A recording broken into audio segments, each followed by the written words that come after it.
एक नंबर आसंता वर्ष जुलाई रे मिलिप कोरोना टीका। सारा विश्वर नजर एवं कोरोना टीका उपरे संक्रमण बढ़ुवा बेले केबे कोरोना टीका यहां मात देवाई आसब ता उपरे समस्तक नजर। अन्यपटे विश्व स्वास्थ्य संगठन चलित वर्ष शेष सुधा टीका आसब बोली कहवा पर यह चर्चा आरंभ होइछे। भारत में यह टीका चलित वर्ष शेष सुधा आसिले लोकों पाखरे पहुंचवाक यह जुलाई हो पारे बोली कहते वरिष्ठ चिकित्सक डाक्तर सामी सलीम। तांको मतरे अमेरिकार राष्ट्रपति निर्वाचन आगु कोरोना टीका आने उद्यम करा जाउछे, किंतु निर्दिष्ट पर्याय दे टीका प्रस्तुत होगा जरूरी बोली डाक्तर सलीम कहते। सेहीपरि विशिष्ट भेषज विशेषज्ञ डाक्तर नीरज मिश्र मतरे ऑक्सफोर्ड वैक्सीन सबुठु आगुआ रही एवं तार रिव्यू पाई खूब शीघ्र सेफ्टी कमिटी पाखक पठाଯିब। फल चलित मास शेष सुधा यार अनुमति मिलिबा संभावना रही। अन्य गुड़िक पर्यायक्रमे आसिबा एवं स्वदेशी टीका गुड़िक तृतीय पर्यायर रही 5 ରୁ 6 मास पर टीका उपलब्ध होबार संभावना रही। 2 नंबर चलित ऋतु इंपैक्ट बेस्ड बात्या सतर्क सूचना जारी करिब पाणीपाग विभाग। बात्या जनित आर्थिक क्षति और संपद क्षति को सर्वनिम्न स्तर में रखा निमंते चलित ऋतु भारतीय पाणीपाग विभाग सक्रिय और प्रभाव भित्तिक बात्या सतर्क इंपैक्ट बेस्ड सूचना जारी करिब बोली एहार महानिर्देशक मृत्युंजय महापात्र कहते। मौसुमी प्रवाहर प्राक और उत्तर मासगुड़िक होउछि बात्या ऋतु। विशेषतः अक्टोबर ରୁ डिसेम्बर मास मध्य बंगोपसागर प्रवाहित होउथिबा बात्या पूर्व उपकूल को छारखार कर धनसंपद नष्ट कर पकाए। नुआदिल्ली में चेसिंग साइक्लोन कार्यक्रम में भाषण देवा बेले श्री महापात्र कहले नुआ पद्धति निर्दिष्ट सूचना प्रदान करिब। उदाहरण स्वरूप जदि कौन जिले में घंटा प्रति 160 किलोमीटर पवन प्रवाहित होगाकू थिबो एथिरे केउ प्रकार भित्तिभूमि नष्ट होबार संभावना रही से कथा एही सूचनारू जना पड़िबो। एही पद्धति द्वारा जिलार निर्दिष्ट केउ स्थान प्रति विपद रही स्थानीय जनता भित्तिभूमि जनबसति व्यवहृत जमी और अन्य जिनिसपत्र केते परिमाण में प्रभावित हेबो ताहार मध्य सूचना मिली पारिबो। 3 नंबर मृतकों परिवार को मिलिब 8 लाख टंका सहायता। भुवनेश्वर राजभवन निकट पेट्रोल पंप रे विस्फोरण घटना रे मृताहतों प्रति सहायता घोषणा कला इंडियन ऑयल कॉर्पोरेशन IOCL। मृतकों परिवार को मिलिब 8 लाख टंका लेखाएं सहायता। गुरुतर आहतों को 4 और आहतों को 1 लाख टंका सहायता प्रदान कराजिब। केंद्रमंत्री धर्मेंद्र प्रधान निर्देश पर IOCL एही सहायता प्रदान करिछे। सूचनारू प्रकाश गतकाली IOCL पेट्रोल पंप रे घटिथिला भयंकर विस्फोरण एथिरे केते लोकंक मृत्यु होईछि ताहा एपर्यंत जनापड़ी नाही। तेबे पुलिस कमिशनर सूचना अनुसार सेठारे 4 जण काम करुथिबा बेले 4 जनक मध्यरु जनकर कटक एससीपी रे काली मृत्यु घटिछे। अन्य जणे गुरुतर अवस्था एससीपी रे चिकित्साधीन अछंती। तृतीय व्यक्ति सुरक्षित अछंती। चतुर्थ व्यक्तिंकर सूचना मिलु नाही से निर्दिष्ट रहिथिबा कमिशनर कहिसंती। 4 नंबर स्कूल परिसर सफा करिबा पई निर्देश देले सरकार। बुझी हेउनी इशारा। पूजा छुट्टी पर खोलिब कि स्कूल आज एमिति किछि आशा करा जाउछे कारण स्कूल परिसर और आसबाबपत्र सफा करिबा पई निर्देश दैछंती सरकार। महामारी कोरोना पई गत 6 मास हला स्कूल बंद रहिथिबारु सफा करिबाकू निर्देश दैछंती राज्य सरकार। तेबे पूर्वरु पूजा छुट्टी पर्यंत स्कूल बंद रखिबाकू मुख्यमंत्री नवीन पट्टनायक घोषणा करथिले। सेहीपरि पूजा छुट्टी पर स्कूल खोलिबा नै विचार चलिथिबा कहिथिले गणशिक्षा मंत्री समीर रंजन दास। तेबे केबे स्कूल खोलिब ताहा एपर्यंत जनापड़ी नाही। तेबे पूजा छुट्टी पर स्कूल खोलिबा आशा करा जाउछे। शिक्षक माने स्कूल आसिबाकू बाध्यतामूलक करा जाइछे। सूचनारू प्रकाश महामारी कोरोना पई ओडिसा रे सब शिक्षानुष्ठान बंद रहिछे। पिला माने ऑनलाइन रे पाठ पढुचंती। 5 नंबर मजिस्ट्रेट साचिले ग्राहक एक्सपायरी मत धरिबाकू निचे धाड़ी रे छिड़ा हेले। मजिस्ट्रेट साचिले ग्राहक एक्सपायरी मत अपाधरे बिक्री होउथिबा जानिबा परे खोद एटीएम जाइथिले मत दुकान आउ सेठी धाड़ी रे छिड़ा होई मत किणिले। मात्र मत किणिबा परे ताहार अवधि सरी जाइथिबा देखिबाकू पाइथिले। एहा परे अभियोगर सत्यता संपर्क रे जानि पारिथिले। एपरि घटना घटिछि ब्रह्मपुर रे। गत किछि दिन धरी ब्रह्मपुर सहरर विभिन्न मद दुकान रे अवधि सरीथिबा बियर बिक्री होउथिबा अभियोग आसिथिला जाहाकू नै विभिन्न दुकान रे चढ़ाऊ होइछि। अबकारी विभाग और पुलिस अधिकारी पहुंची जांच करने सह मद जबत करिसेंती। सेथिरे अवधि सरीथिबा बियर थिबा जणा पड़िछे। एहाकू जांच करी परवर्ती समय कार्यानुष्ठान नियाजिब बोली एडीएम श्वेतदास सूचना दैछंती। 6 नंबर राज्य में खूब शीघ्र खोलिपारे मंदिर तत्परता देखाइले सरकार। राज्य में खूब शीघ्र खोलिपारे मंदिर देवोत्तर विभाग अधीन में मंदिर खोलिबाकू योजना करुछंती सरकार। मंदिर खोलिबा पई व्यवस्था करिबाकू मंदिर प्रशासन को निर्देश दैछंती मुख्य शासन सचिव। आसंता 10 दिन भितर रिपोर्ट देबाकू जिलापाल को निर्देश दिया जाइछे। समस्तक सह आलोचना करी रिपोर्ट देबे जिलापाल। एही रिपोर्ट अनुसार कोविड गाइडलाइन पालन करी किपरि मंदिर खोला जाई परिबो से नै एसओपी जारी करिबे राज्य सरकार। सूचनायोग्य कोरोना कटकणा भितर मंदिर खोलिबा दाबीरे गत बुधवार पूर्वाह्न 9:09 पई बाजिला घंटा ଏହା ବ୍ୟତୀତ ଶ୍ରୀମନ୍ଦିର ଖୋଲିବାକୁ ଦାବି କରି ଗତକାଲି ସିଂହଦ୍ୱାର ସମ୍ମୁଖରେ ଧାରଣାରେ ବସିଥିଲେ ସେବାୟତ। ଅନ୍ୟ ରାଜ୍ୟରେ ମନ୍ଦିର ଖୋଲି ସାରିଥିବା ବେଳେ ଆମ ରାଜ୍ୟରେ ମନ୍ଦିର ଖୋଲିବା ନିମନ୍ତେ ବିଭିନ୍ନ ମହଲରୁ ଚାପ ପଡ଼ି ଆସୁଥିଲା। ନିଜ ଜୀବିକା ନିମନ୍ତେ ପୂଜକ ସେବାୟତ ଦୀର୍ଘ ଦିନ ହେଲା ମନ୍ଦିର ଖୋଲିବାକୁ ଦାବି ଜଣାଇ ଆସୁଥିବା ବେଳେ ଏନେଇ ଏବେ ତତ୍ପରତା ପ୍ରକାଶ କରିଛନ୍ତି ରାଜ୍ୟ ସରକାର। 7 ନମ୍ବର 24 ଘଣ୍ଟାର ଲଘୁଚାପ ପ୍ରବଳ ବର୍ଷିବ। ଆଜି ବଙ୍ଗୋପସାଗରରେ ଏକ ଲଘୁଚାପ କ୍ଷେତ୍ର ସମ୍ଭାବନା ରହିଛି। ଦକ୍ଷିଣ ଆଣ୍ଡାମାନ ସମୁଦ୍ର ତଥା ପୂର୍ବ କେନ୍ଦ୍ରୀୟ ବଙ୍ଗୋପସାଗରରେ ଲଘୁଚାପ ସୃଷ୍ଟି ହେବା ନେଇ ସମ୍ଭାବନା ରହିଛି। ପରବର୍ତ୍ତୀ 24 ଘଣ୍ଟା ମଧ୍ୟରେ ଏହା ଡିପ୍ରେସନର ରୂପ ନେବା ନେଇ ଆକଳନ କରିଛି ଭୁବନେଶ୍ୱର ଆଞ୍ଚଳିକ ପାଣିପାଗ କେନ୍ଦ୍ର। ଏହାର ପ୍ରଭାବରେ ଉପକୂଳ ଓଡ଼ିଶାରେ ଅଧିକାଂଶ ସ୍ଥାନରେ ବର୍ଷା ହେବାର ସମ୍ଭାବନା ରହିଛି। ବର୍ଷା ସହ 10 ତାରିଖଠାରୁ ସମୁଦ୍ର ମଧ୍ୟକୁ ନ ଯିବାକୁ ମତ୍ସ୍ୟଜୀବୀଙ୍କୁ ପରାମର୍ଶ ଦିଆଯାଇଛି। ଯେଉଁମାନେ ସମୁଦ୍ର ମଧ୍ୟକୁ ଯାଇଥିବେ ସେମାନଙ୍କୁ ଫେରିଆସିବା ପାଇଁ ମଧ୍ୟ ସତର୍କ କରାଯାଇଛି। ଏପଟେ ପ୍ରବଳ ବର୍ଷା ସମ୍ଭାବନା ଥିବାରୁ ସ୍ଥିତି ଉପରେ ନଜର ରଖିବାକୁ ସ୍ୱତନ୍ତ୍ର ରିଲିଫ କମିଶନରଙ୍କ ପକ୍ଷରୁ ସମସ୍ତ ଜିଲ୍ଲାପାଳଙ୍କୁ ନିର୍ଦ୍ଦେଶ ଦିଆଯାଇଛି। ଅନ୍ୟପଟେ କାଲି ରାଜଧାନୀ ଭୁବନେଶ୍ୱରରେ ଦେଖିବାକୁ ମିଳିଛି ଘନ କୁହୁଡ଼ି। ବିଳମ୍ବିତ ରାତିରୁ ଭୋର ପର୍ଯ୍ୟନ୍ତ ଘନ କୁହୁଡ଼ି ଦେଖିବାକୁ ମିଳିଥିଲା। କୁହୁଡ଼ି ଚାଦରରେ ଆଚ୍ଛାଦିତ ହୋଇଯାଇଥିଲା ପୁରା ରାଜଧାନୀ। କିଛି ସ୍ଥାନରେ ମୁହଁକୁ ମୁହଁ ବି ଦିଶୁନଥିଲା। ଘନ କୁହୁଡ଼ି ଯୋଗୁଁ ଯାତାୟାତ କିଛି ମାତ୍ରାରେ ପ୍ରଭାବିତ ହୋଇଥିବା ଦେଖିବାକୁ ମିଳିଥିଲା। 8 ନମ୍ବର ହାଇକୋର୍ଟଙ୍କ ରାୟ ମା ବିରଜାଙ୍କର ହେବ ରଥଯାତ୍ରା। ଯାଜପୁରର ଅଧିଷ୍ଠାତ୍ରୀ ଦେବୀ ମା ବିରଜାଙ୍କର ରଥଯାତ୍ରାକୁ ନେଇ ହାଇକୋର୍ଟରେ କରାଯାଇଥିବା ଜନସ୍ୱାର୍ଥ ମାମଲାର କାଲି ଶୁଣାଣି ହୋଇଛି। କୋଭିଡ୍ ଗାଇଡ୍ଲାଇନ୍ ପାଳନ କରି ରଥଯାତ୍ରା କରିବାକୁ ହାଇକୋର୍ଟ ଜିଲ୍ଲାପାଳଙ୍କୁ ନିର୍ଦ୍ଦେଶ ଦେଇଛନ୍ତି। କୋର୍ଟଙ୍କ ନିର୍ଦ୍ଦେଶ କ୍ରମେ କୋଭିଡ୍ କଟକଣା ପାଳନ କରାଯାଇ ରଥଯାତ୍ରା କରିବାକୁ ଅନୁମତି ପ୍ରଦାନ କରାଯିବ ବୋଲି ଜିଲ୍ଲାପାଳ କହିଛନ୍ତି। ହାଇକୋର୍ଟଙ୍କ ଏହି ନିଷ୍ପତ୍ତିକୁ ସବୁ ବର୍ଗର ଲୋକେ ଓ ମନ୍ଦିର ସେବାୟତମାନେ ସ୍ୱାଗତ ଜଣାଇଛନ୍ତି। ସୂଚନାଯୋଗ୍ୟ ଯେ ଦୁର୍ଗାପୂଜା ଅବସରରେ ମା ବିରଜାଙ୍କ ପୀଠରେ 9 ଦିନ ବ୍ୟାପୀ ରଥଯାତ୍ରା ଅନୁଷ୍ଠିତ ହୋଇଥାଏ। ଚଳିତ ଥର କୋଭିଡ୍ ପାଇଁ ରଥଯାତ୍ରା ବନ୍ଦ ରହିବା ଆଶଙ୍କା କରି ବିରଜା ମନ୍ଦିର ସେବାୟତ ଓ ବହୁ ଅନୁଷ୍ଠାନ ପକ୍ଷରୁ ହାଇକୋର୍ଟରେ ଜନସ୍ୱାର୍ଥ ମାମଲା ରୁଜୁ କରାଯାଇଥିଲା। ସତ୍ୟ ଯୁଗରୁ ଚଳି ଆସୁଥିବା ପରମ୍ପରା ରକ୍ଷା କରିବା ପାଇଁ ଆବେଦନରେ ଉଲ୍ଲେଖ ରହିଥିଲା। ହାଇକୋର୍ଟଙ୍କ ରାୟ ପରେ ମା ବିରଜାଙ୍କ ରଥଯାତ୍ରା ହେବାକୁ ନେଇ ଲାଗି ରହିଥିବା କଳ୍ପନା ଚଳ୍ପନାର ଅନ୍ତ ଘଟିଛି। 9 ନମ୍ବର ଔଷଧ ନ ମିଳିବା ଯାଏଁ ଢିଲା ନାହିଁ ମୋଦି। କରୋନା ସଂକ୍ରମିତଙ୍କ ସଂଖ୍ୟା ବଢ଼ି ଚାଲିଛି। ଏହି ସମୟରେ ଆମକୁ ସତର୍କତା ଅବଲମ୍ବନ କରିବାକୁ ପଡ଼ିବ। ପ୍ରଧାନମନ୍ତ୍ରୀ ନରେନ୍ଦ୍ର ମୋଦି ଏହାକୁ ନେଇ ଆଜିଠାରୁ ଏକ ଜନ ଆନ୍ଦୋଳନ ଆରମ୍ଭ କରିଛନ୍ତି। ଏନେଇ ମୋଦି ଟ୍ୱିଟ୍ କରି କହିଛନ୍ତି ଯେ ଔଷଧ ନ ଆସିବା ପର୍ଯ୍ୟନ୍ତ ନିୟମରେ ଢିଲା ହେବା ଠିକ୍ ନୁହେଁ।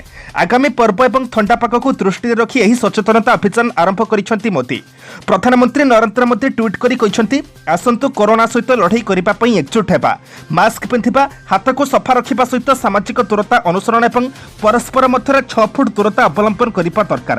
ସୂଚନାଯୋଗ୍ୟ ଭାରତରେ ମୋଟ କରୋନା ମାମଲା 68,32,988ରେ ପହଞ୍ଚିଛି। 58,24,462 ଜଣ ଆରୋଗ୍ୟ ହୋଇଛନ୍ତି। ଏବେ 9 ଲକ୍ଷରୁ ଅଧିକ ଚିକିତ୍ସାଧୀନ ରହିଛନ୍ତି। ଏଯାବତ୍ 1,05,554 ଲୋକ କରୋନାରେ ପ୍ରାଣ ହରାଇଛନ୍ତି। 10 ନମ୍ବରକୁ ଯିବା ପୂର୍ବରୁ ଆପଣମାନଙ୍କୁ ଅନୁରୋଧ ଭିଡିଓଟିକୁ ଶେଷ ପର୍ଯ୍ୟନ୍ତ ଦେଖନ୍ତୁ, କାରଣ ଭିଡିଓର ଶେଷରେ ରହିଛି ଆଜିର ରାଶିଫଳ। କିନ୍ତୁ ତା ପୂର୍ବରୁ ଭିଡିଓଟିକୁ ଲାଇକ୍ କରିଦିଅନ୍ତୁ, କାରଣ ଆପଣଙ୍କର ଗୋଟେ ଛୋଟ ଲାଇକ୍ ଆମକୁ ନୂତନ ଭିଡିଓ ବନାଇବା ପାଇଁ ପ୍ରୋତ୍ସାହିତ କରିଥାଏ। 10 ନମ୍ବର କେନ୍ଦ୍ରମନ୍ତ୍ରୀ ରାମବିଳାସ ପାସୱାନଙ୍କ ପରଲୋକ। କେନ୍ଦ୍ର ଖାଦ୍ୟ ଖାଉଟି ବ୍ୟାପାର ଓ ସାଧାରଣ ବଣ୍ଟନ ମନ୍ତ୍ରୀ ତଥା ଲୋକଜନଶକ୍ତି ପାର୍ଟି ନେତା ରାମବିଳାସ ପାସୱାନଙ୍କ ପରଲୋକ ହୋଇଛି। ମୃତ୍ୟୁବେଳକୁ ତାଙ୍କୁ 74 ବର୍ଷ ହୋଇଥିଲା। କିଛି ଦିନ ତଳେ ଦିଲ୍ଲୀର ଏକ ହସ୍ପିଟାଲରେ ତାଙ୍କର ହାର୍ଟ ସର୍ଜରୀ ହୋଇଥିଲା। ତାଙ୍କର ମୃତ୍ୟୁ ସମ୍ପର୍କରେ ତାଙ୍କ ପୁଅ ଚିରାଗ ପାସୱାନ ଟ୍ୱିଟ୍ କରି ସୂଚନା ଦେଇଛନ୍ତି। କିଛି ସମୟ ପୂର୍ବେ ଚିରାଗ ଜଣାଇଥିଲେ ଯେ ତାଙ୍କ ବାପା ଗତ କିଛି ଦିନ ହେଲା ଅସୁସ୍ଥ ହୋଇ ଚିକିତ୍ସିତ ହେଉଥିଲେ, କିନ୍ତୁ ତାଙ୍କର ସ୍ୱାସ୍ଥ୍ୟାବସ୍ଥା ଗୁରୁତର ହେବାରୁ ଗତ ଶନିବାର ଦିନ ତାଙ୍କର ହାର୍ଟ ସର୍ଜରୀ ହୋଇଥିଲା। ବିଗତ କିଛି ମାସ ହେଲା ସେ ନିଜ ଦଳର ନୀତିଦିନିଆ କାର୍ଯ୍ୟକ୍ରମରୁ ଦୂରେଇ ରହୁଥିଲେ। ତାଙ୍କ ଦଳରେ ଚିରାଗ ହିଁ ଦଳର ସବୁ କାର୍ଯ୍ୟ ଦେଖୁଥିଲେ। ବିହାର ନିର୍ବାଚନ ପାଇଁ ଏନ୍ଡିଏ ମେଣ୍ଟ ସମ୍ପର୍କରେ ଚିରାଗ ହିଁ ଆଲୋଚନା ଚଳାଇଥିଲେ। ଆଜି ମଧ୍ୟ ଦଳ ପକ୍ଷରୁ ବିହାର ବିଧାନସଭା ନିର୍ବାଚନ ପାଇଁ ପ୍ରାର୍ଥୀ ତାଲିକା ଘୋଷଣା କରାଯାଇଥିଲା। ଶ୍ରୀ ପାସୱାନଙ୍କ ପରଲୋକ ପରେ ରାଷ୍ଟ୍ରପତି ରାମନାଥ କୋବିନ୍ଦ, ପ୍ରଧାନମନ୍ତ୍ରୀ ନରେନ୍ଦ୍ର ମୋଦି, ପ୍ରତିରକ୍ଷା ମନ୍ତ୍ରୀ ରାଜନାଥ ସିଂ, ଗୃହମନ୍ତ୍ରୀ ଅମିତ ଶାହା, ଓଡ଼ିଶା ମୁଖ୍ୟମନ୍ତ୍ରୀ ନବୀନ ପଟ୍ଟନାୟକ, କେନ୍ଦ୍ର ପେଟ୍ରୋଲିୟମ ମନ୍ତ୍ରୀ ଧର୍ମେନ୍ଦ୍ର ପ୍ରଧାନ ଆଦି ବହୁ ବିଶିଷ୍ଟ ବ୍ୟକ୍ତି ଶୋକ ପ୍ରକଟ କରିଛନ୍ତି। 11 ନମ୍ବର ନକ୍ସଲଙ୍କୁ କହି ଥାନା ଉଡ଼ାଇଦେବେ, ଖୋଲାଖୋଲି ଧମକ ଦେଲେ ବିଧାୟକ ପ୍ରାର୍ଥୀ। ଭୋଜପୁର ପୁଲିସ ଷ୍ଟେସନ ନିଜକୁ ଶକ୍ତିଶାଳୀ ବୋଲି ଭାବିବା ଉଚିତ ନୁହେଁ। ବନ୍ଧୁକ ଚଳାଇଦେବେ। ମୁଁ ସାଧାରଣ ବିଧାୟକ ନୁହେଁ, ଜଣେ ବିଧାୟକ ପ୍ରାର୍ଥୀ କିଛି ଏଭଳି କହୁଥିବାର ଭାଇରାଲ ଭିଡିଓରେ ଏବେ ବିହାର ରାଜନୀତିରେ ଚର୍ଚ୍ଚା ସୃଷ୍ଟି କରିଛି। ଏହି ଭିଡିଓରେ ଆର୍ଜେଡିର ଜଗଦୀଶପୁରରୁ ପ୍ରାର୍ଥୀ ହୋଇଥିବା ରାମକିଶନ ଲୋହିଆଙ୍କୁ ଦେଖିବାର ମିଳିଛି। ଚର୍ଚ୍ଚା ମୁତାବକ ସେ ଭିଡିଓରେ ଯେଉଁଭଳି ଭାବରେ କହୁଛନ୍ତି, ଏଥିରୁ ସ୍ପଷ୍ଟ ଜଣାପଡ଼ୁଛି ଯେ ନକ୍ସଲମାନଙ୍କ ସହ ଏହି ନେତାଙ୍କ ସମ୍ପର୍କ ରହିଛି। ଭିଡିଓରେ ଆର୍ଜେଡି ନେତା ସ୍ପଷ୍ଟ ଭାବରେ କହୁଛନ୍ତି ଯେ ଯଦି କାମ ନ ହୁଏ ତେବେ ସେ ନକ୍ସଲଙ୍କୁ କହି ପୁଲିସ ଷ୍ଟେସନକୁ ଉଡ଼ାଇଦେବେ। ଏହି ଭାଇରାଲ ଭିଡିଓକୁ ନେଇ ଏବେ ବିହାର ରାଜନୀତିରେ ଚର୍ଚ୍ଚା ଜୋର ଧରିଛି। आरजेडी प्रार्थी भिडियो को नहीं प्रतिपक्ष जेडीयू मुखपात्र राजीव रंजन कहते आरजेडी नेता माने गुंडा नक्सल और बलात्कारी सहित संपर्क रखते से भयभीत कराई और धमक दे कम करने को चेष्टा करते। सेहीपरि बिहार बीजेपी कही आरजेडी समय कहीं नक्सल आक्रमण होता ताहा स्पष्ट होइछे। तेजस्वी यादव शासन गाड़ी को आसवाई जेकोसी स्तर को भी जापारे। 12 नंबर विश्व स्वास्थ्य संगठन और यूनिसेफ चेतावनी कोरोना महामारी स्थिति जारी रहिले प्रतिवर्ष जन्म नेबे 20 लाख अधिक मृत शिशु। विश्व स्वास्थ्य संगठन एवं यूनिसेफ सेमानकर सहयोगी संगठन माने एक भयंकर चेतावनी दैछन्ति। एक रिपोर्ट से कहते जे कोरोना महामारी गर्भवती महिला और तांको पेटरे पढ़ुथिबा गर्भस्थ शिशु मानक पई विपद आनिछे। एने विश्व स्वास्थ्य संगठन एने एक चेतावनी मध्ये जारी करिछे। एथिरे उल्लेख रही विश्व में कोरोना महामारी स्थिति एभली जारी रहिले प्रति 16 सेकेंड्रे गोटे मृत शिशु जन्म हेब और यह प्रतिवर्ष 20 लाख उपर रहिबो। रिपोर्ट मुताबक विकासशील राष्ट्र मानकरे एही संख्या यथेष्ट बढ़ी पारे। संयुक्त राष्ट्रर यूनिसेफ कार्यकारी निर्देशक हाभेंटाफोर कहते कि प्रति 16 सेकेंड्रे जड़े मां निज शिशु को हराई दुख अनुभव करिबो। तेबे स्पेशलिस्ट चिकित्सक भल भाव देखाशुना उत्तम चिकित्सा और सुरक्षित प्रसव द्वारा एही हार को कम कराई पारिबो। 13 नंबर अधिक संख्यक फ्लाइट चलाचल पर एयरलाइंस मानक अनुमति देवे केंद्र सरकार। एयरलाइंस मानक निजर कोविड पूर्व घरोई फ्लाइट बा समयबद्ध उड़ान संख्यार प्राय 75% चलाचल निमंते अनुमति देवाकू केंद्र बेसामरिक विमान चलाचल मंत्रालय विचार करुछे। आसंता 7 रु 10 दिन पर्यंत यात्री संख्या भल रहिले मंत्रालय एथिपई अनुमति देई पारे। गत सेप्टेम्बर 2 तारिख में भारत सरकार कहिथिले जे एयरलाइंस माने कोविड आरंभ हेबा पूर्व जतिकि फ्लाइट चलाचल करुथिले ताहार 60% पर्यंत चलाचल करि पारिबे। एबे विमान यात्री संख्या वृद्धि पाउथिबारु सरकार एहाकू 75% को वृद्धि करबाकू विचार करुछंती बोली केंद्र बेसामरिक विमान चलाचल मंत्री हरदीप सिंह पुरी सूचना देइछंती। 14 नंबर साधारण भक्तों पई खोलिब पुरी श्रीमंदिर। आज पुरी श्रीमंदिर प्रशासन बैठक। साधारण भक्तों पई पुरी श्रीमंदिर खोलाजिब। श्रद्धालु जगतरनाथ श्री जगन्नाथ को दर्शन करें। राज्य सरकार मंदिर खोलाजिबा नहीं सबुज संकेत देला परे पुरी मंदिर प्रशासन चलचंचल होइछे। साधारण भक्तों पई श्रीमंदिर खोलाजिबा नहीं आज पर्यायक्रमे पुरी श्रीमंदिर प्रशासन बैठक अनुष्ठित हेब। साधारण भक्तों पई श्रीमंदिर खोलाजिबा संपर्क में एही बैठक में आलोचना कराजिब। मतामत संग्रह सह विचार विमर्श करिब श्रीमंदिर प्रशासन। विभिन्न निजोग और वरिष्ठ सेवायतों सह पर्यायक्रमे आलोचना कराजिब। आज एवं अक्टोबर 12 रु 16 पर्यंत प्रतिदिन विचार विमर्श हेब। कोविड नियम अनुसार वीडियो कॉन्फ्रेंसिंग रे बैठक अनुष्ठित हेब। 15 नंबर चलित वर्ष भारतर जीडीपी 9.6 भाग को ह्रास पाइब। विश्व बैंक चलित आर्थिक वर्ष में भारतर अभिवृद्धि 9.6% को ह्रास पाइबा नहीं विश्व बैंक आकलन करिछे। कोविड-19 संक्रमण जोगु भारत में देशव्यापी लॉकडाउन लागू कराजिबारु एहार फलस्वरूप पारिवारिक आय एवं कंपानी और शिल्प संस्था गुड़िकर आय यथेष्ट मात्रा रे ह्रास पाइछे। विश्व बैंक एहार दक्षिण एशिया अर्थनैतिक फोकस रिपोर्ट रे समग्र अंचल में व्यापक अर्थनैतिक मंथरता नहीं पूर्वानुमान करिछे। एही रिपोर्ट अनुसार 2020 रे आंचलिक अभिवृद्धि 7.7 भाग ह्रास पाइबार अनुमान करा जाइछे। भारतर जीडीपी चलित आर्थिक वर्ष में 9.6% ह्रास पाइबा नहीं एथिरे पूर्वानुमान करा जाइछे। सूचनायोग्य विश्व बैंक और आंतर्जातिक मुद्रा पांठीर वार्षिक बैठक पूर्व एही रिपोर्ट प्रकाश पाइछे। आज अक्टोबर मास 9 तारिख शुक्रवार। एबे आमे जानिबा 12टी राशिर संपूर्ण राशिफल। 1 नंबर मेष साधारण कथा को केंद्र करी बंधु संपर्क फिका पड़ जाइपारे जहाँकि आज टेंशन रो मुख्य कारण हेब। स्वास्थ्य व पारिवारिक स्थिति रे संपूर्ण उन्नति देखा देबारु आश्वस्ति अनुभव करिबे। सभा समिति प्रशासन प्रकाशन रचनात्मक कार्य और सांबादिकता क्षेत्र शुभफल मिलिब। 2 नंबर वृष परिवार सदस्यों साधारण कथार क्षुब्ध होई स्त्री मुह फेराई नहीं पारती। शिल्प वाणिज्य व्यवसाय और परिवहन क्षेत्र लाभवान हेबे। अवश्य साधारण केतेक व्यतिक्रम को बाद देले यात्रा सफल हेब। अवहेला जनित कौनसी उपचार करि न पारि मनस्ताप करिबे। 3 नंबर मिथुन विशेष आवश्यकता पूरण करने सकाशे बंधुक साहाय्य भिक्षा करि पारंती। अस्थिर मन हेतु कथार संयमता हराइबे और समस्या को डाकी आनिला भली काम करि पारंती। क्रीड़ा कला साहित्य प्रकाशन और प्रशासनिक स्तर में उच्च सम्मान पाइबार सुजोग पाइबे। 4 नंबर कर्कट कर्मक्षेत्र में समस्या आसिले मध्य ताहाकु ठीक भाव में सामना करिबार साहस जुटिजिब। किंतु चंद्रयुक्त राहु हेतु अन्यमनस्कता कारण जनित केतेक भूल करिबे। करजदाता चाप वृद्धि पाइबा कारण व्यस्तता वृद्धि पाइब। कचेरी मामलार आसु शुणाणी हेब किंतु संतोष पाइपारिबे नाही। 5 नंबर सिंह पूर्व शत्रुतार कुफल सदृश निकट संपर्क मान कार्यकलाप असह्य हो पारे। पारिवारिक क्षेत्र में किछि कहिबा अपेक्षा बरং नीरव रही पारिले भल हेब। प्रत्युष यात्रा सफलता मिलिब किंतु कामर चाप बढ़ी जाई पारे। व्यवसाय तथा परिवहन सकाशे दिनटी बहुत भल।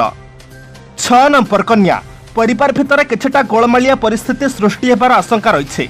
निज परिसर में पिलामानक सकाशे अन्य मानक निकट में मुंड नुआइबाकू पड़ी पारे। बंधुक अनुरोध क्रमे भ्रमण कारण क्लांति और अवसाद अनुभव करि पारंती।